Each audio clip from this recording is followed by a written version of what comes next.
Selamat siang, Assalamualaikum warahmatullahi wabarakatuh. Selamat bertemu kembali di channel Cucak Rowo Brian Andi. Kali ini saya akan menyambung video bagian pertama merawat cucak rowo dalam kondisi cuaca ekstrim. Ya, kalau pada bagian pertama tadi pada video terakhir saya sudah menyampaikan bahwa perlunya vitamin, tetapi tidak perlu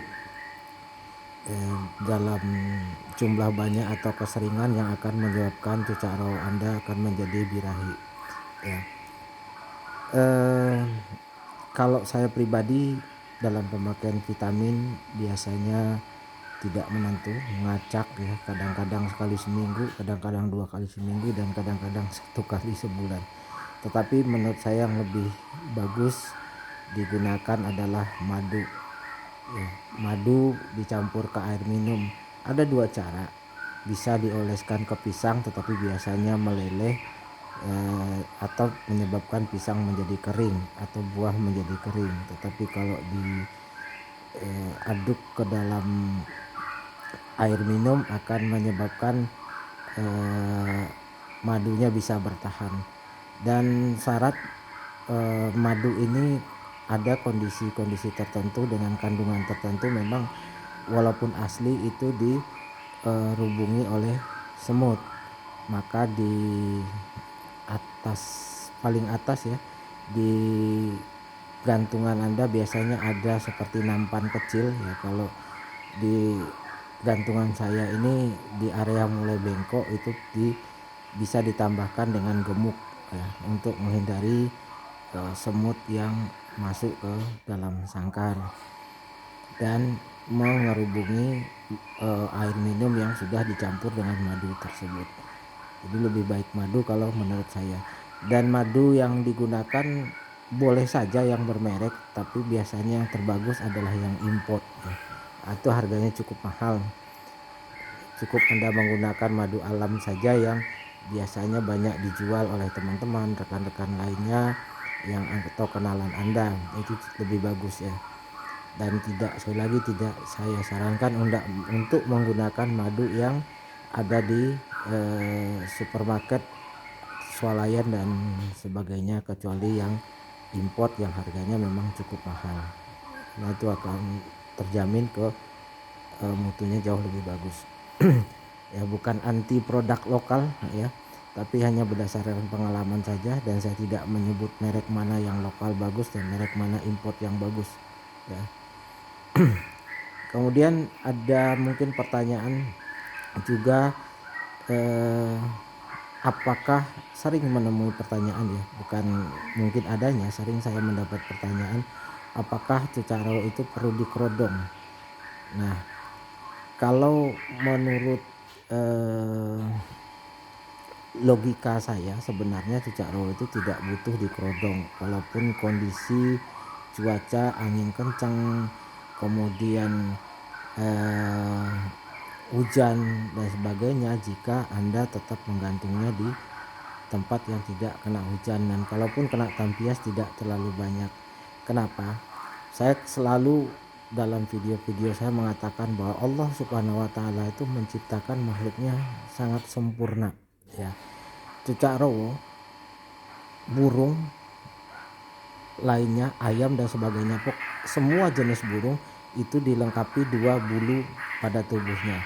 Pada dasar permukaan kulit itu ada bulu kapas yang bertugas sebenarnya itu menghangatkan daripada tubuh itu sendiri. Kemudian pada lapisan luar ada bulu-bulu kasar yang bukan disebut bulu kapas ya. Walaupun kalau sudah dewasa bulu kapasnya tidak terlalu kentara, tapi kalau kita pegang dan kita raba, biasanya di permukaan kulit masih banyak bulu-bulu kapas yang berguna untuk menghangatkan tubuh cucak rawa itu sendiri, sehingga tidak dibutuhkan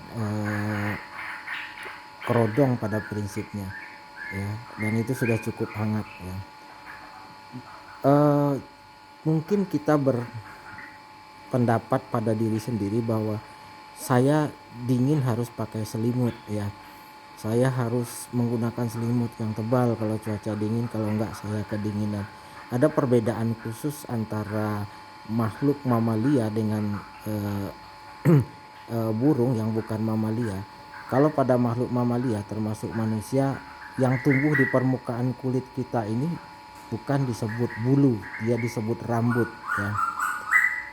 Dan itu jumlahnya tidak terlalu banyak kalau pada manusia, kecuali pada mamalia lain seperti sapi, kerbau, kuda dan lain-lainnya. Dan itu juga berfungsi untuk menahan hawa dingin maupun sebenarnya hawa terlalu panas ya. Itu sudah berfungsi dengan baik dan Allah sudah menciptakannya sangat sempurna pada semua makhluknya. Dalam kondisi tidak dikerodong baik siang maupun malam ya.